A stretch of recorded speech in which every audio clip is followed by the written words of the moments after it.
연준 홈페이지에 들어가면 연준 회의가 다 예고되어 있습니다.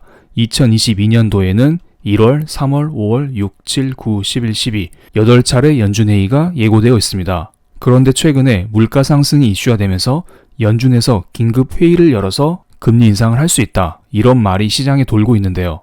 실제로 코로나 경제 위기가 터졌었던 2020년 3월 달에 연준은 3일, 15일 예정에도 없었던 연준회의를 긴급으로 열어서 금리를 0%까지 떨어뜨렸습니다. 과거에도 긴급회의를 열어서 기준금리를 떨어뜨린 이력이 있었던 만큼 이번에 글로벌 물가 폭등 때문에 연준에서 긴급하게 회의를 열어서 금리를 올려야 된다. 그 회의가 2월 14일에 열릴 것이다, 이런 이야기가 있죠. 그런데 지금 이틀이 지난 2월 16일입니다. 그리고 여러분은 아무것도 들은 게 없죠. 즉, 연준의 긴급 회의가 열리지 않았다는 것입니다. 하지만 많은 사람들이 지금 경제 상황이 안 좋고 물가가 높기 때문에 언제든지 긴급 회의를 열 수 있다, 이런 생각을 여전히 하고 있습니다. 그래서 이러한 소문에 대해서 연준 위원들이 나서가지고 긴급 연준 회의에 대한 가능성을 잠재웠습니다. 금리 인상에 환장한 대표적인 매파적인 인물이 바로 제임스 블라드 연은 총재입니다. 이분은 2월 14일 새벽에 나와서 연설을 했는데요. 이 자리에서 여전히 상반기 내 1% 기준금리 인상을 원한다. 3월 달에는 0.5% 한 방에 올려야 된다. 이렇게 강력한 정책을 발표했습니다. 하지만 그는 또 이런 말을 했습니다. 이렇게 금리를 올릴지라도 긴급하게 연준회의를 열어가지고 금리를 올릴 생각은 없다. 연준은 단지 예정된 계획에 따라서만 경제 지표에 대응해야 한다면서 정기 연준 회의에서만 강력하게 금리를 올려야 된다, 이런 발언을 이어갔습니다. 그리고 같은 날 2월 14일 새벽 다른 연준 위원 두 분 역시 금리 인상에 대한 발언을 했습니다. 조지 캔자스시티 연은 총재는 이런 말을 했습니다. 금리 인상은 항상 점진적이어야만 한다. 3월 달에 0.5% 한 방에 금리를 올릴 수 없다. 지금 인플레이션 수준이 너무 높지만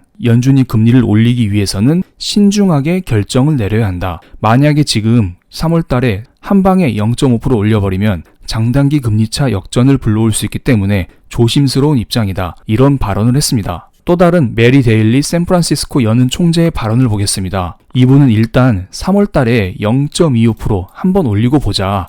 그 다음에 그 영향을 관찰 평가한 뒤에 최적의 시기에 다음 금리 인상을 단행하는 접근법을 선호한다고 했습니다. 3월 달에 일단 한번 올리고 두 번째 금리 인상 시기는 그 다음 회의일 수도 있고 다다음 회의일 수도 있다고 했습니다. 그러니까 지금 블러드 연은 총재만 매우 강력한 금리 인상을 주장하고 있고 다른 연준 위원 두 분은 약간은 덜 매파적인 점진적인 금리 인상을 주장하고 있습니다. 이렇게 금리 인상이 이슈화되고 있는 와중에 2월 15일 한국의 코스피 지수는 1.03%나 하락했습니다. 긴축에 대해서는 매파적인 의견, 덜 매파적인 의견 모두 다 나와서 중립적인 느낌이지만 전쟁 리스크가 여전히 작용하고 있죠. 그리고 이날 국제유가가 WTI 기준으로 95달러를 넘어가면서 한국 같은 신흥국에게는 더욱더 불리한 상황으로 작용하고 있습니다. 그런데 눈을 딱 뜨고 간밤의 상황을 보니까 시장의 색깔이 조금 바뀌었습니다. 한창 급등하던 국제유가가 3.5% 떨어지면서 92달러로 내려왔고요. 그리고 미국의 나스닥 지수 역시 13,800포인트를 지지해주면서 2.5% 상승을 했습니다. 나스닥 지수가 이렇게 무너질 듯 하더니 다시 한번 머리를 들었네요. 무슨 전쟁 관련 이슈가 있었을까요? 기사를 두 개 가져왔습니다. 첫 번째 기사는 우크라이나 대통령의 발언입니다. 이분은 독일 총리와 정상회담을 한 다음에 공동 기자회견 자리에서 우크라이나의 나토 가입은 꿈일 수도 있다라고 말했습니다. 지금 우크라이나 대통령이 나토 가입을 추진하고 있죠. 러시아는 이에 반대하면서 지금 서로 전쟁이 하니 많이 이런 이야기가 나오고 있는데요. 나토 가입이 꿈일 수 있다라고 말했기 때문에 러시아 입장에서는 굳이 전쟁할 이유가 사라진 것입니다. 물론 이것은 좀 더 확인을 해야 될 것 같네요. 어떤 기사에서는 우크라이나 대통령이 나토 가입을 철회하는 발언을 했다, 이런 기사가 있는 반면 또 어떤 기사에서는 아직 우크라이나 대통령이 나토 가입을 추진하고 있다. 철회는 무슨 말이냐? 지속적으로 전쟁 리스크가 있다, 이런 기사도 있습니다. 그리고 최근에 러시아군이 우크라이나 국경지대에 병사를 증강시켰는데요. 그런데 러시아군 일부가 철수했다고 합니다. 러시아 대변인은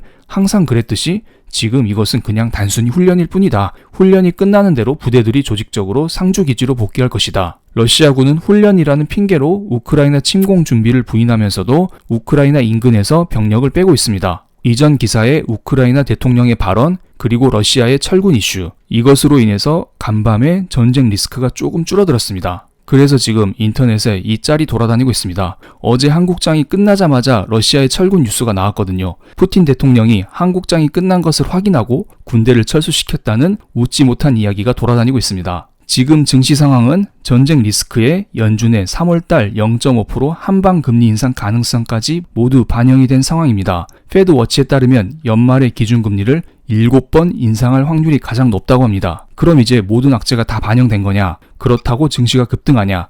그건 또 아니죠. 전쟁 리스크가 지금 완화가 되고 있지만 고질적인 인플레 문제는 아직 끝난 건 아닙니다. 그렇기 때문에 인플레 문제는 조금 지켜볼 문제입니다. 제가 지난 영상에서 지금 전쟁이 중요한 게 아니라 인플레가 중요한 것이라고 이야기를 했습니다. 물론 전쟁 리스크가 완화가 되면 인플레 역시 조금 완화가 될 수 있지만 아직 고질적인 인플레는 해결되지 않은 상황입니다. 글로벌 공급망 이슈 그리고 돈풀기의 부작용이 해결된 것은 아니죠. 하지만 시장은 6개월, 1년 후의 일을 미리미리 반영해서 증시에 반영을 하곤 합니다. 뉴욕 연은에서는 사람들을 대상으로 1년, 3년 기대 인플레이션을 조사하곤 하는데요. 응답자들이 1년 기대 인플레이션이 5.8%로 11월에 조사한 수치인 6%보다 낮아질 것으로 내다봤다고 합니다. 이거 별거 아닐 수도 있는데 이것은 2020년 10월달 이후로 처음으로 완화된 것이라고 합니다. 즉 시장에서는 인플레가 조금씩 완화될 수 있다, 이러한 희망적인 소식이 하나씩 들려오고 있다, 이렇게 보시면 될 것 같네요. 물론 제가 무조건 지금 인플레가 완화된다 이런 이야기 드리는 거 절대 아닙니다. 앞으로 이렇게 완화될 조짐이 조금씩 있기 때문에 희망이 조금씩 보인다, 이런 의견을 드리고 있는 것입니다. 앞으로 우리는 여러 경제 지표를 체크해야겠죠. 수요일날 발표되는 중국의 생산자 물가지수, 그리고 그날 밤 발표되는 미국의 소매 판매, 마지막으로 목요일 새벽에 공개되는 연준의 의사로, 이런 결과에 따라서 증시가 흔들릴 수 있겠지만은 어지간한 리스크는 선반영되어 있다는 점, 이것은 참고하시기 바랍니다. 그럼 오늘 영상 여기서 마치겠습니다. 감사합니다.